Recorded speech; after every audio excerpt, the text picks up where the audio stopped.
말씀 같이 나누겠습니다. 오늘 함께 나눌 본문 말씀은요, 사도행전 9장 3절부터 6절까지 말씀입니다. 사도행전 9장 3절부터 6절까지 말씀 우리 같이 봉독 하겠습니다. 사울이 길을 가다가 다메섹에 가까이 이르더니 호련히 하늘로부터 빛이 그를 둘러 비추는지라. 땅에 엎드려 들음에 소리가 있어 이르시되 사울아 사울아 네가 어찌하여 나를 박해하느냐 하시거늘 대답하되 주여 누구시니까? 이르시되 나는 네가 박해하는 예수라. 너는 일어나 시내로 들어가라. 내가 행할 것을 내게 이를 자가 있느니라 하시니. 아멘. 자, 우리 같이 읽은 말씀 어떤 내용인지 짐작되시죠? 사도행전이고요. 사도행전에 이 같은 내용이 3번 나옵니다. 성경에는 뭔가 나오고 또 나오고 그러면 강조된다고 생각하시면 되는데요. 사도행전 책 전체 중에 이 같은 내용이 3번 나온다는 건 되게 중요하다. 그런 얘기겠죠? 자, 여기서 사울이라고 이름하는 사람은 우리가 바울이라는 이름으로 더 많이 알고 있는 전도자 그리고 사도라고 불리는 사도 바울입니다. 사울이 길을 가다가 예수님을 만난 내용을 기록하고 있는 것이라고 볼 수 있겠죠. 여러 사람과 함께 길을 가다가 근데 그 길이 어디 가는 길이었냐면 여기서 다메섹이라고 나왔지만 요즘 말로 바꾸면 다마스커스, 시리아에 있는 다마스커스라는 도시로 가던 길이었어요. 목적이 있었죠. 이 바울은 지금까지는 기독교인들을 박해하는 사람이었습니다. 예수를 믿고 예수를 그리스도라고 고백하는 사람들은 유대교의 이단이다. 이건 틀렸다. 잘못됐다. 이 사람들을 뿌리 뽑아야 된다. 이 사람들을 놔두면 유대인들이 하나님을 믿는 온전한 신앙에서 벗어나게 된다. 이런 사명을 가지고 기독교인들을 고발해서 감옥에 가두고 결국에는 죽게 되는 그런 박해를 앞장서서 하던 사람이었어요. 다메섹 가는 길도 아까 제가 시리아라고 얘기했죠. 유대 지역이 아니에요. 외국에 있는 도시에 기독교인들이 있다는 얘기를 들은 거예요. 왜 거기 있을까요? 박해가 심해져서 기독교인들이 사방으로 흩어졌고요. 그 중에 다메섹에도 많이 모여 있었던 겁니다. 그 사람들을 잡으러 결국에 기독교를 박해하러 가는 길에 예수님을 만났다. 예수님이 이 시점에는 이미 교회가 생기고 이런 때니까 예수님이 살아계신 때가 아니라 십자가에 죽으시고 부활하시고 승천하셔서 이 땅에는 안 계신 때예요. 하나님 곁으로 가신 때란 말이에요. 근데 어떻게 예수님을 만났는가? 예수님이 빛을 비추시고 제가 바울과 사울이라는 이름을 섞어서 쓸 거예요. 근데 같은 사람이에요. 그냥 그렇게 이해하시면 돼요. 바울에게 왜 나를 박해하냐 이런 음성을 들려주세요. 이거는 어떻게 이해하냐면 살아있는 육체의 사람으로 만난 것이 아니라 영적인 예수님이 바울을 만나신 거다. 이렇게 이해를 합니다. 그러니까 이 바울의 예수님을 만난 경험은 다른 사람들과는 조금 다르다. 이미 승천하신 예수님이 영으로 바울을 부르시고 만나셨다. 그만큼 이 바울의 이 사건을 회심이라고 이야기하거든요. 특별하다. 그것을 기억할 수 있는 말씀입니다. 회심에 대해서 먼저 같이 얘기를 나누도록 하겠습니다. 아까도 제가 말씀드렸듯이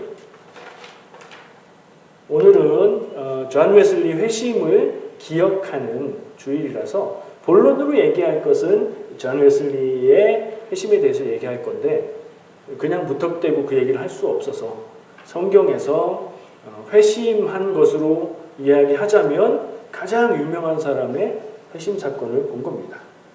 교회에서 회심이라는 말을 많이 씁니다. 설교할 때도 쓰고 이야기할 때도 많이 쓰는데 무슨 뜻이죠? 우리말은 그래요. 모든 언어가 그렇지만 말의 뜻을 정확하게 몰라도 자꾸 그 말하는 것을 듣다 보면 대략 이런 뜻이구나 감이 오죠. 근데 그렇게 감으로만 생각하다 보면 자칫 오해하고 착각할 수도 있어요. 그래서 한 번씩 짚어볼 필요가 있는데 이 회심은 영어 단어로는 conversion이라고 말을 하는 거예요. 뭔가 변한다는 말인 것 같죠. 네. 회는 돌이킨다는 말이고 심은 아마 마음을 얘기하는 게 아닐까. 그러면 마음의 중심을 돌이켜서 달라진다는 얘기. 그리고 성경에 나오는 바울의 경우 또 오늘 이야기할 웨슬리의 경우 여러 사람들의 경우를 생각해 보면 신앙적인 삶을 살다가 혹은 반대로 살다가 어떤 계기를 통해서 크게 변화되게 된 근데 그 변화가 믿음 안에서 긍정적인 변화로 나갔을 때 회심이라는 말을 쓰는 거죠. 바울은 오늘 우리가 함께 읽은 이 말씀의 사건 이후로 정말 크게 변하죠. 어떻게 변해요? 아까 얘기했죠. 교회를 박해하는 박해자였는데 박해자에서 예수가 그리스도라고 전하는 전도자가 됐어요. 완전히 반대가 됐죠. 그런 면에서 바울의 회심은 특이해요. 그런 경우가 많지 않습니다. 없지도 않지만 많지는 않아요. 성경에서 볼 수 있는 회심의 경우들은 신앙의 길을 가는 하나님의 사람들이 어떤 낭망, 절망, 그리고 신앙의 어떤 한계, 담을 만났을 때 그것을 넘어가게 되는 그런 경우가 더 많이 있죠. 회심하고 비슷한 말이 있는데 회로 시작하고 개로 끝나는 회개. 회개가 의미로도 비슷하고 말도 비슷해요. 회개하고 회심의 관계는 뭘까? 회개는 죄를 고백하는 거죠. 특별히 하나님 앞에 죄를 고백하는 걸 회개라고 해요. 좀 더 근본적으로 이야기하면 회개 역시 하나님을 향한 방향이 아니라 하나님과 다른 방향으로 살아가던 삶을 자기가 깨닫고 하나님 앞에 그 삶을 돌이켜서 하나님께로 향해서 살게 되는 그리고 그 과정에서 그것을 죄라고 깨닫고 고백하는 그걸 회개라고 말해요. 비슷한데 조금은 다른데 정리를 해보면 회개해서 그 삶을 돌이켜서 그 삶의 돌이킴의 결과로 나타난 그 삶의 변화 그걸 회심이라고 말할 수 있겠죠. 그 회심이나 회개나 비슷하고 관계가 깊은 말이다. 그리고 좋은 거다. 우리도 회심, 회개하는 거 좋은 것이라고 생각할 수 있다. 일단 그런 전제를 말씀을 드립니다. 존 웨슬리는요.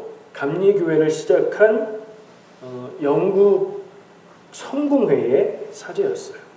이거 이따 조금 자세히 말씀드릴게요.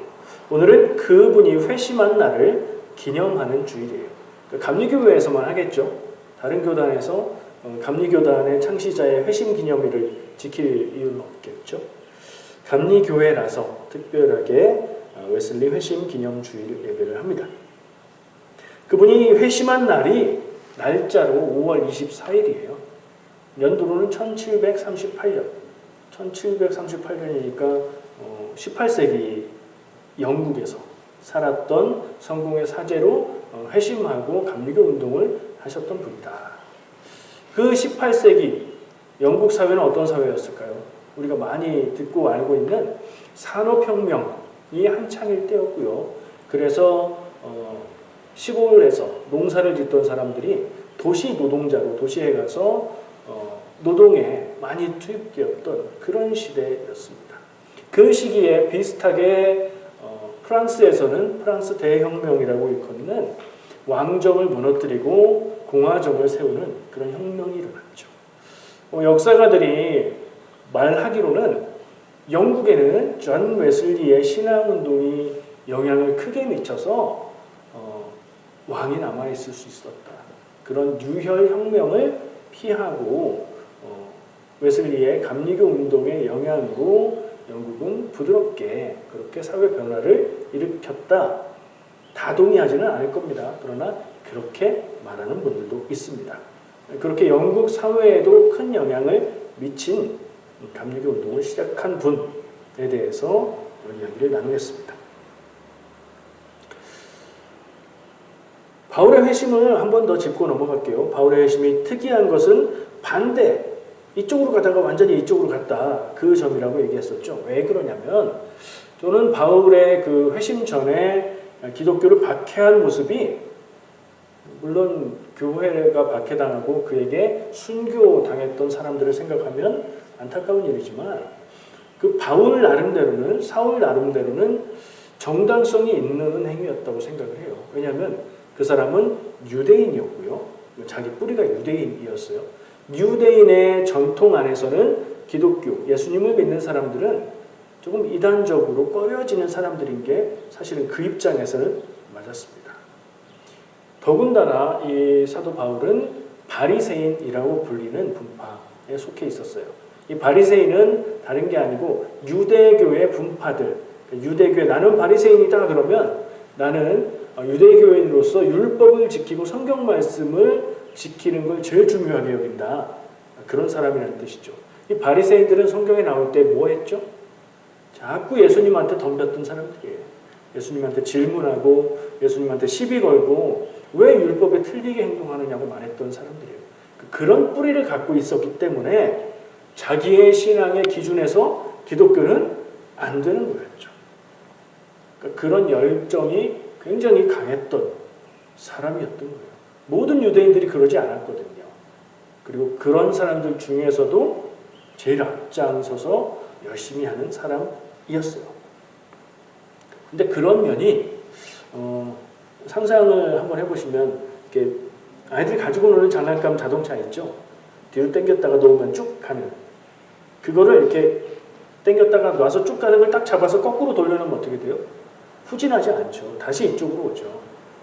저는 이 바울의 모습이 자기 신앙에 철저하게 열정적으로 임했던 그 모습은 그대로 혹은 그 이상으로 커졌다고 생각해요.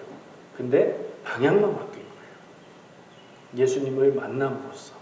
그리고 그 예수님을 만난 경험이 왜 그의 인생을 바꿨느냐? 예수님을 만났을 때의 그 신적인 전능하심을 느낀 거죠. 그러니까 이 분이 틀린 것이 아니다. 그렇다면 내가 틀렸었구나를 깨달은 거예요.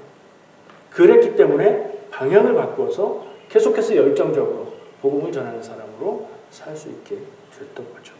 그러니까 완전히 극과 극으로 바뀌었지만 그의 열정적인 성향, 열심히 사는 그런 모습은 하나님이 그에게 주신 모습이고 그렇게 준비한 사람이 아닐까, 저는 그렇게도 봅니다. 자, 웨슬리는 어떤 사람이었을까? 존 웨슬리 1700년대에 1703년에 태어났어요. 와, 지금부터 하면 300 뭐 수십 년 차이 나는 그런 시간의 차이를 가지고 있는 시대에 난 분이에요. 자, 웨슬리의 회심을 얘기하기 전에 좀 우리가 감리교인으로서 상식적으로 알아두면 좋겠다 싶은 걸 좀 말씀을 드릴게요. 존 웨슬리의 회심 일은 언제였다고 그랬죠? 연도는 뺄게요. 1738년 5월 24일, 이틀 지났어요. 그러니까 제일 가까운 주일을 회심 기념주일로 지켜요. 이때는 감리 교단에서는 중요한 날이다 보니까, 우리 교회는 캘거리에 감리교회가 우리밖에 없으니까 안 하는데, 감리교회가 좀 여러 모여있는 지방회라고 하거든요. 지방회마다 요때 되면, 그러니까 오늘 요 주일을 중심으로 해서 감리교회 연합부흥회를 해요. 그러니까 교회마다 혹은 지역마다 연합부흥회를 하는데, 감리교회는 정기적으로 요때 한단 말이에요. 근데 여러분들 다 아시듯이 제가 생일이 며칠 안 지났어요. 생일날 되면 제가 목회 사역을 시작한 이후로 안 바빴던 날이 없어요. 그러니까 평안하게 가족들과 함께 시간을 보내는 그런 일은 내 평생 틀렸구나, 이렇게 생각을 했었어요. 굉장히 바쁘거든요. 그 집회를 준비하는 그런 것들을 교단이 연합으로 하기 때문에 일하는 사람들은 굉장히 바쁘게 일해요. 근데 캐나다에 오고 난 뒤로, 캘거리에서 사역한 뒤로 평화로운 생일을 지낼 수 있게 됐습니다. 웨슬리의 회심은 아주 구체적인 내용이 그분의 일기에 기록이 되어 있어요. 이분이 일기를 평생 쓰셨거든요. 일기를 평생 쓰는 사람은 보통 사람이 아닙니다. 웨슬리라는 분은 좀 그런 사람이다. 철저하게 무엇인가 열심히 하는 사람이다. 이걸 알 수 있고요. 그의 일기에 보면 그의 회심의 장소에 대해서도 자세히 기록하고 있는데요. 1738년 5월 24일에 영국 런던에, 영국 분이니까 영국 런던에 있는 올더스게이트라는 거리, 구글 검색을 해봤습니다. 구글 맵스에서 런던을 연 다음에 올더스게이트를 철자를 맞춰서 검색하니까 거기가 딱 나와요. 지금도 있는 길입니다. 길 이름이에요. 근데 제 발음은 올더스게이트라고 했죠. 근데 O로 시작하는 올더스가 아니에요. ALDER을 쓰는, 근데 발음은 올더스게이트라고 하는 그런 길에 있는 교회에서 열리는 집회에 참여를 합니다. 교회에서 열리는 집회에 웨슬리는 지금 사제로, 성공의 사제로 거기에 참석을 한 거예요. 자기가 일기에 기록하기를 그날 조금 마음이 내키지는 않았지만 그 집회에 참석했다, 이렇게 기록하고 있어요. 근데 그 집회에서 회심의 일이 일어납니다. 한번 짚고 넘어갈 것이, 여러분들 오늘은 좀 쉬면 안 될까? 교회? 이런 생각이 드시는 그날 여러분들의 인생을 바꿀 회심의 날이 될지도 모릅니다. 웨슬리가 그런 걸 좀 보여줬어요. 그러니까 은혜 받는 자리, 예배하는 자리, 기도하고 찬양하는 자리, 말씀을 듣는 자리를, 그러니까 은혜의 자리를 사모한다는 말로 표현하는데, 그런 자리에 가기를 즐겨하고 좋아하고 그렇게 하는 것이 내 영적인 유익이 된다는 걸 한번 기억할 필요가 있어요. 어떻게 알겠어요? 오늘은 몸이 안 좋아. 그런 날 내 인생을 바꿀 일이 생길 수 있죠. 자, 그렇게 해서 그 집회에 참석했는데, 참석해서 마음이 내키지 않을 때에 예배하고 집회에 참석하고 그러면 어때요? 자꾸 생각이 딴 데로 가죠. 웨슬리도 아마 그랬겠죠. 근데 설교자가 뭔가를 읽었습니다. 기록에 보면 루터의 로마서 서문을 읽었다, 이렇게 써 있는데요. 로마서는 성경에 있는 책이잖아요. 근데 루터가 로마서를 썼을 리가 없죠. 그리고 루터가 로마서에 서문을 썼을 리도 없어요. 그래서 루터가 쓴 로마서 주석 책의 서문일 거다, 이렇게 이해를 해요. 그래서 로마서 주석 서문을 읽었다, 이렇게 얘기를 합니다. 그러니까 집회를 하면서 아마 그 부분에 중요한 얘기가 있었나 보죠. 그래서 그걸 읽어준 겁니다. 그 읽어주는 것을 웨슬리가 듣고 있는데 이상하게 마음이 따뜻해졌다, 이렇게 일기에 쓰고 있어요. 감리교회에 대해서, 웨슬리에 대해서, 이 회심에 대해서 이야기하는 많은 분들이 집회에 참여해서 로마서 주석 서문을 읽어주는 걸 듣던 중에 웨슬리가 갑자기 마음이 뜨거워졌다, 이렇게들 많이 얘기하세요. 근데 본인이 쓴 일기에 보면 뜨겁다는 온도가 아니에요. strangely warmed라고 쓰고 있어요. warm하고 hot, 뜨거운 거는 다르죠. 강조하다 보니까 조금 온도를 높여서 뜨거웠다, 이렇게 하고 계신 것 같아요. 어쨌든 본인은 그렇게 표현하고 있어요. 이게 어떤 의미인지는 해석하기 나름이겠죠. 그의 삶이 그 당시에 어땠는지를 생각해보면 좀 짐작할 수 있다고 생각해요. 지금 이제 좀 짚어볼 사실들을 짚어보고 있어서 이어서는 뒤에 더 이야기 나누겠습니다. 웨슬리를 보통 저처럼 지금 웨슬리라고 부르기도 해요. 영어 이름은 라스트 네임으로 사람을 부르기도 하잖아요.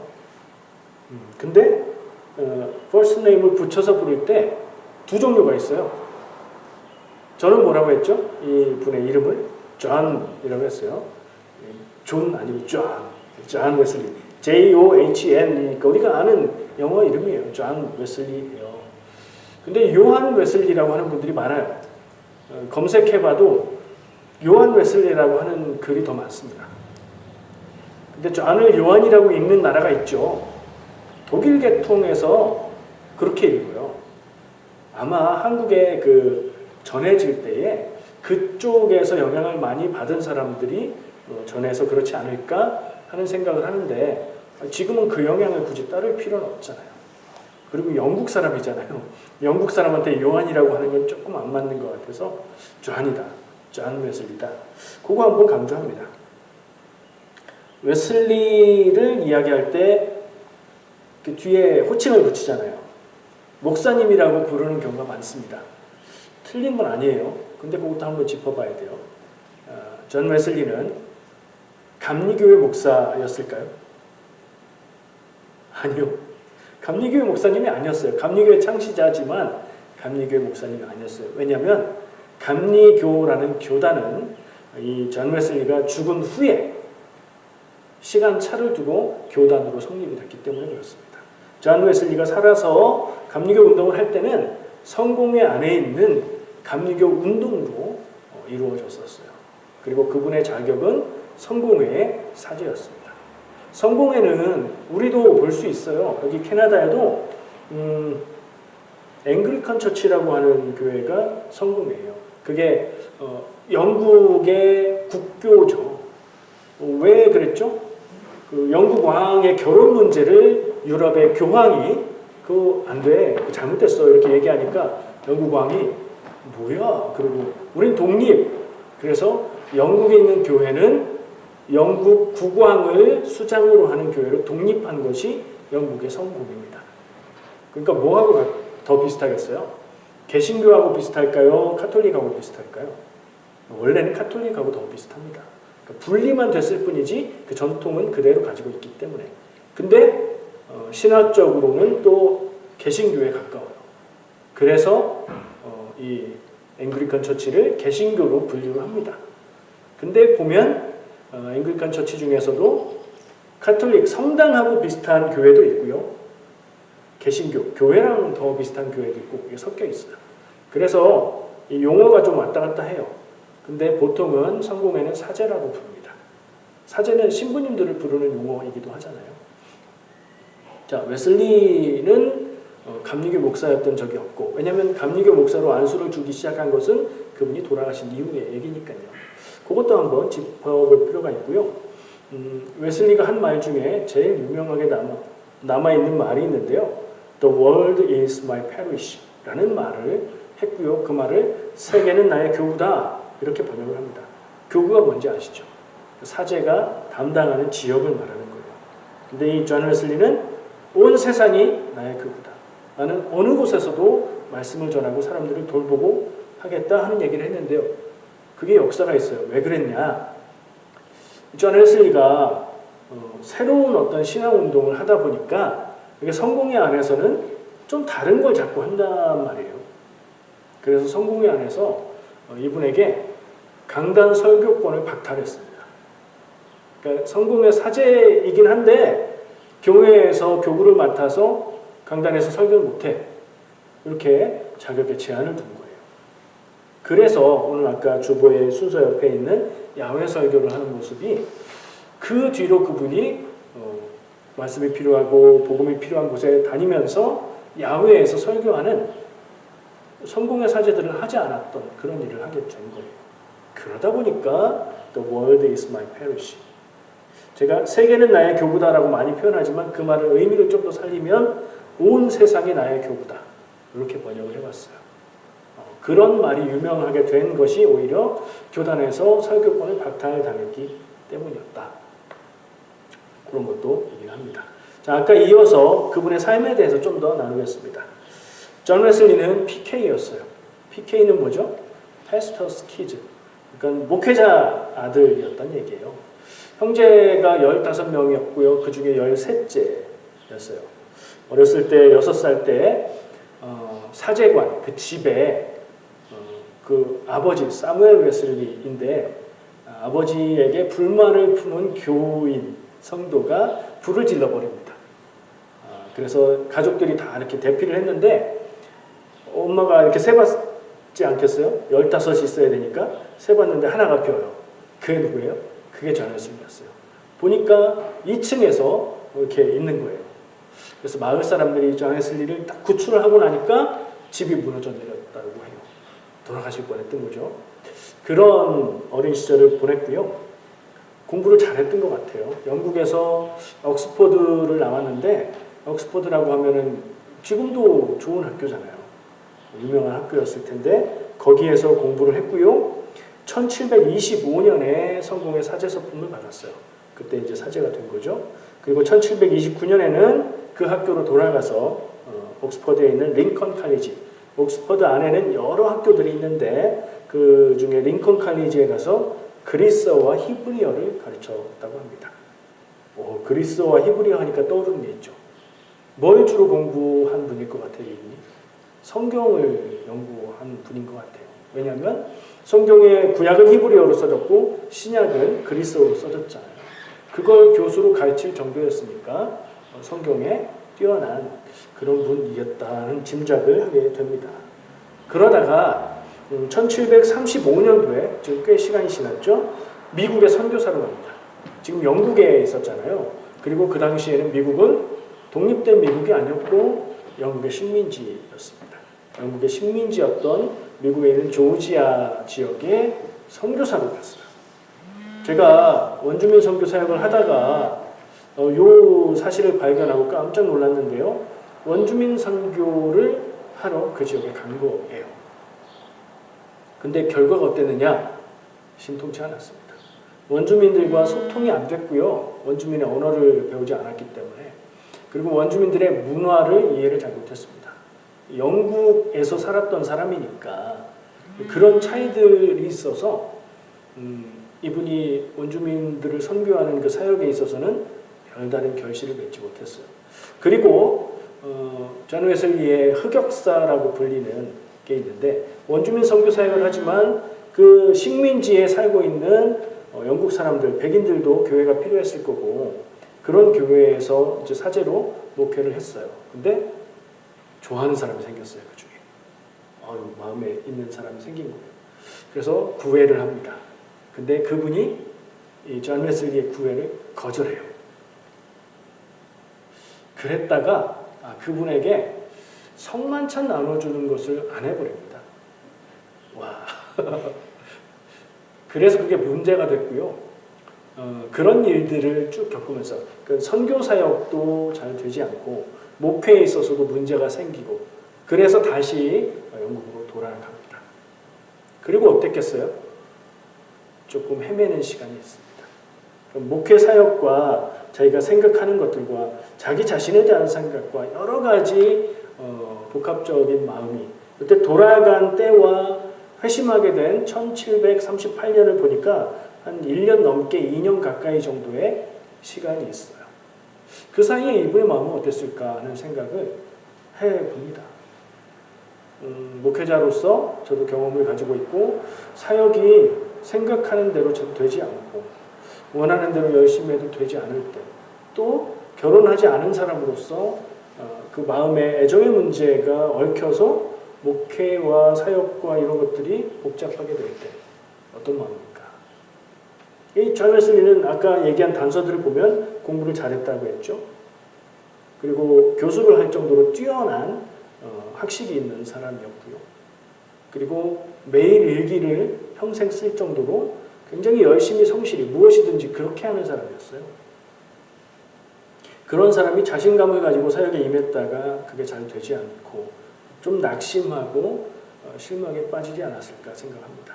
그러니까 이 존 웨슬리의 회심은 그런 시간이 지나면서 그런 그 답답함과 그런 열망과 이런 마음들이 쌓이면서 그게 꽉 찼을 때 하나님 은혜로 주신 것이다라고 저는 생각합니다. 아까 얘기한 대로 한 집회에 참여했는데 또 가기 싫어서 마지못해 갔는데 루터가 쓴 로마서 주석의 서문을 읽어주는 걸 듣고 있다가 대단한 걸 깨달았다 이런 것도 아니고 이상하게 마음이 따뜻해졌다 라고 기록한 것은 제가 볼 때는 그분의 마음과 생각을 꽉 붙들어매고 있고 괴롭히고 있었던 그 장애와 뭔가 되지 않는 일들 신앙적으로 막혀있는 그것이 허물어지고 마음이 평화로워진 것이지 않을까 저는 짐작해 봅니다. 여러분도 그런 때가 있지 않습니까? 신앙생활을 열심히 잘 할 때는 모든 게 기쁘고 즐겁고 감사하고 그러다가도 뭔가 안 되고 힘들고 괴로울 때 신앙도 힘이 되기보다는 기도하기도 어렵고 뭐 하나님 몰라 나 삶이 이런데 왜 이런 마음이 들 수도 있거든요. 운동선수가 운동을 잘 하다가 슬럼프를 겪듯이 신앙생활도 계속 좋아지기만 하지는 않습니다. 그게 정상입니다. 왜냐하면 우리의 삶에는 어려운 일들이 다가오고요. 신앙생활의 성장 역시 무한하게 계속해서 좋아지지는 않고 내가 알고 내가 배우고 가지고 있는 신앙의 틀이 부딪혀서 넘어갈 수 없는 한계점을 만나게 되거든요. 웨슬리의 그 시간들 그리고 그 지점에 하나님이 허락하신 은혜는 마음이 이상하게 따뜻해지는 경험이지 않았나. 그 이후에 웨슬리는 다시 힘을 내고 했던 사역을 또 열심히 하고 그래서 한 나라에 영향을 줄 만큼의 신앙운동도 그 뿌리가 되는 그런 힘을 얻게 되었던 거죠. 회심의 재료가 있다면 뭘까요? 회심이라고 말한다면 사람의 삶이 크게 변하고 그 결과가 사람들이 알아볼 만큼 영향을 주는 경우에 회심이라고 하겠죠. 똑같은 일이 일어나도 알리지도 않고 말하지도 않고 변한 게 없으면 자기 자신만 아는 회심이 될 겁니다. 회심이 하나님의 은혜로 주어진다 말하지만 아무것도 하지 않고 신앙적인 고민도 없고 그냥 편하고 좋기만 한 이들에게 회심은 주어질 필요가 없죠. 좋으니까요. 근데 어렵고 힘들고 이해되지 않고 하나님을 믿기가 너무 어렵고 하나님이 내 삶을 선하게 인도하신다는 믿음이 흔들릴 때에 혹은 내 삶에 닥쳐온 어떤 일 때문에 내가 너무 지치고 쓰러질 때에 그럼에도 불구하고 거기에서 포기하거나 쓰러지거나 믿음을 버리지 않고 하나님 앞에 기도하며 하나님의 뜻을 찾고 묻고 그렇게 해갈 때에 하나님이 주시는 것, 그 은혜에 회심이 주어진다고 생각을 합니다. 성경의 인물들 또는 교회의 역사의 인물들이 회심을 했다고 말하죠. 이게 그냥 남 얘기로 그분이 그랬구나, 정말 위대한 삶을 살았구나로 끝나는 건 우리에겐 별 의미가 없습니다. 그들의 삶의 모습에서 내 삶에 적용할 수 있는 부분을 좀 발견할 수 있으면 좋겠다는 생각을 하고요. 그것을 저는 우리도 다 겪게 될 신앙의 슬럼프, 그런 일들이 찾아왔을 때 포기하지 않고 하나님을 찾고 답을 찾고 하나님 앞에서 애쓰고 힘쓰고 나갈 때 마치 저수지가 물이 없으면 물이 흘러나오지 않지만 물이 채워져도 가득해질 때까지는 물이 흘러나오지 않는데 흘러나오려면 물이 채워지는 시간과 과정이 필요하다는 생각을 할 수 있듯이 고난 혹은 믿음의 회의가 찾아왔을 때 우리가 포기하지 않고 하나님의 은혜를 구하면 바울에게 주셨던 은혜처럼 웨슬리에게 주셨던 은혜처럼 우리에게도 모습이 다를 수도 있고 그 영향력이 다를 수도 있겠지만 우리에게도 그 신앙의 한계를 넘어갈 수 있는 하나님이 내게 주시는 선물과 같은 회심의 은혜 경험이 있을 것이다 라는 생각을 해봅니다. 웨슬리가 한 번만 이런 일을 겪었을까요? 저는 그렇다고 생각하지 않습니다. 평생에 딱 한 번 큰 회심을 통해서 죽을 때까지 변하지 않고 나갈 수 있는 동력을 얻을 수 있을까? 안 그럴 겁니다. 크던 작던 우리에게 부딪혀오는 문제들이 계속 있는 게 우리 인생이고요. 거기서 좀 마음이 낙심할 수도 있고 혹은 주저앉을 수도 있는데 멈추지 않고 애쓰는 사람들에게 하나님은 그것을 넘어갈 수 있는 능력을 주시는 줄 믿습니다. 저도 그랬고요. 여러분들도 그러신 줄 믿습니다. 오늘 웨슬리 회심 기념주의를 맞아서 회심의 의미를 생각해보고 내 삶에도 그런 일이 있는가 생각을 해보면 좋겠습니다. 여러분들에게도 계속해서 회심의 은혜가 있기를 축복합니다. 그러려면 하나님을 찾고 길을 찾고 믿음의 길을 가는 시간과 그리고 한계 앞에서 씨름하는 시간이 필요합니다. 내 믿음의 삶이 나 신앙생활 열심히 한 것 같은데 왜 이렇게 변하지 않지? 믿음이 잘하는 것 같지가 않아. 뭐 달라지는 게 없어. 이런 마음이 들 수 있습니다. 신앙생활 오래 한 경우에도 그럴 수 있어요. 믿음의 한계를 만났을 때 슬쩍 피해가고 그냥 있고 그러면 변화가 없을 수 있어요. 믿음의 한계점이 왔을 때는 성장을 위한 때이다, 기회다 라는 생각을 우리가 할 필요가 있습니다. 그런 표현을 많이 하죠. 밤에 가장 어두운 때가 언제라고 얘기해요? 해 뜨기 직전 새벽이 가장 어둡다 라는 얘기를 하죠. 우리 신앙에서도 가장 힘들고 가장 절망되고 가장 믿기 어려운 때가 믿음의 진보, 믿음의 성장을 할 수 있는 그런 때라는 것을 기억하시기를 축복합니다. 기도하겠습니다.